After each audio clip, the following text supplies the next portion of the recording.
Sonora 98,9 FM. Siapa nih dari kamu sahabat Sonora kalau rendaman atau lagi renang di di laut gitu kan, terus suka cicip-cicip air laut, rasanya gimana? Yang jelas nggak manis kan sahabat Sonora, pasti asin. Tapi pernah nggak sih kamu itu berpikir kenapa ya bisa asin? Apakah orang tuh suka nabur-nabur garam di sini gitu kan? Terus apakah pipis-pipis orang yang mandi di sana, jorok banget nggak sih sampai kerasa?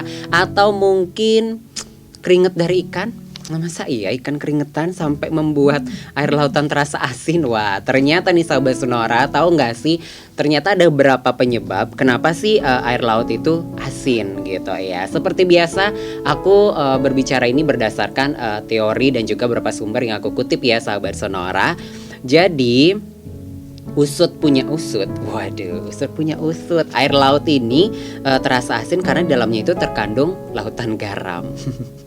Receh ya, memang itu ada larutan garamnya di dalamnya. Terus setidaknya ternyata ada sekitar 3,5% perairan laut ini terdiri dari garam. Nah, itu penyebabnya kenapa sih rasanya itu asin seperti itu. Air laut sendiri itu kan tahu ya, sejatinya itu berasal dari air hujan yang turun terus mengalir ke sungai, terus sebelum akhirnya bermuara di lautan gitu. Nah, ketika hujan, tetesan itu bereaksi gitu nih sahabat Sonora dengan karbon dioksida di atmosfer dan membentuk asam karbonat gitu, membuat air hujan sedikit asam.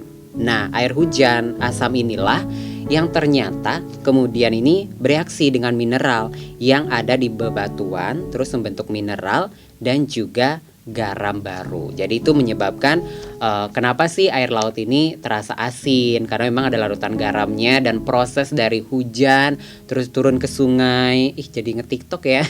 Dari hujan turun ke sungai terus ketemu dengan atmosfer, terus di sana tercampur karbon dioksida dan akhirnya terasa asam menjadi asam dan akhirnya membentuk yang namanya kandungan garam baru, sehingga ini menyebabkan air laut itu terasa asin. Nah, tingkat keasinan air laut sendiri ini ternyata berbeda sahabat Sonora di setiap bagian dunia ya. Hal ini dipengaruhi oleh keadaan suhu yang berbeda-beda. Jadi itu nih menyebabkan kenapa sih air laut itu asin, bukan karena pipisnya ikan atau tiba-tiba ada putri duyung jatuh gitu kan. Kok jatuh sih putri duyung itu di sana kan? Tiba-tiba pipis, enggak juga. Ini memang ada proses alami sedemikian rupa yang membuat air garam itu terasa asin. Yang belum pernah nyicip, cus ke laut cicipin ya.